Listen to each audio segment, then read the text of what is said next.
All right, so Dawn Rhea is joining me again. We're going to continue on Kwong and what it means and what we have to be doing. So if we have a taxpayer that had some penalties and interest during this period, then what do we got to do? Because the IRS has appealed the case, so they're not going to just give us a refund, even though there actually is a recent case that was settled where they actually, IRS, the courts didn't incur or charge interest during the Kwong sort of period, during this federal period. But the IRS is going to say they're going to fight this because it's billions of dollars if you read in the press about what that is. So what do taxpayers need to do now in the next 45 days? Sure. So great question. So if you have been assessed penalties or interest during the 1,268 days that Kwong says are postponed, and that is, again, if you were assessed penalties and interest for filings that occurred during January 2020 all the way out to May of 23, there is a form called Form 843.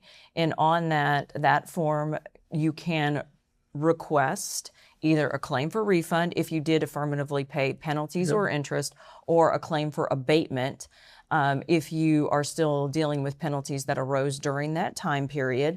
And you fill out the form. It's one tax year per form. You do have to put information in there that, hey, you're filing this in accordance with Kwong v. U.S. The big caveat, as Sean has said, is this is being appealed. So what you need to do is get in the queue, so to speak, file your claim for refund on or before July 10 of 26. It's not automatic like, oh, you're going to get a refund tomorrow. There's no guarantee here, but it does put you in the queue for a protective claim pending the outcome of the Kwong appeal.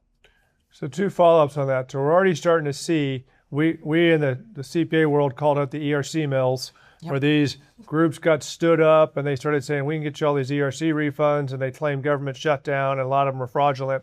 Well, now we're already seeing these Kwong mills, right? Where they're setting up these websites and saying, hey, call us and we'll do a contingency for you until you get all this money back. So what do we feel about all that? Number one, I'm not exactly sure that contingency works. I think there's this rule called Circular 230 out there for tax professionals that have to follow.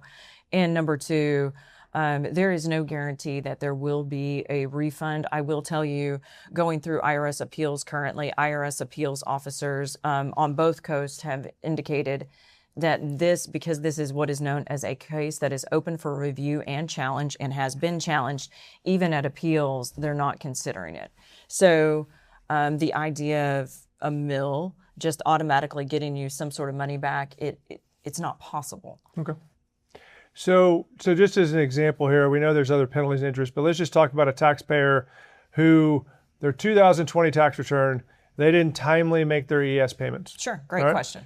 And so then they file their return, they don't complete the underpayment penalty schedule, the IRS sends them a notice and says, hey, you owe us $5,000 for ES underpayment penalties. Perfect. Is that an 843 claim? Absolutely. Okay. Absolutely. Any IRS penalties or interest you can think of that wouldn't apply during this period? Absolutely. So great question.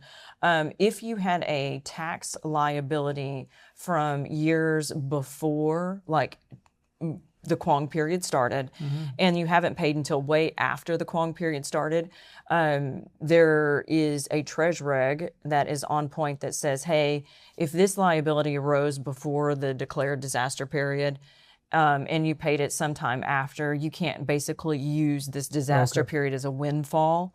Now, of course, there are law firms as well as accounting firms that are saying take the shot because, again, Treasury regulations post the dismantling of Chevron deference are subject to challenge, and it's a great question. So even those, I think people, depending on the size, probably want to take a shot at it. All right, so we have 45 days-ish to get an 843 filed. It's a protected claim, no guarantee that you're going to get the money back because the IRS has appealed it. Correct. But like I said, if it's a big enough number, you might as well take a shot at it. 100%. And there are a couple caveats. This form is not electronically filed. It does need signatures. So there's all of those caveats around filing this Form 843, including all the language about, hey, I'm doing this pursuant to Kwong, et cetera, and to make the case to make enough of a case in the form to show that these were, in fact, penalties, interest, or other things that occurred during that postponement period. All right. Well, Dawn, I appreciate it. Thanks so much.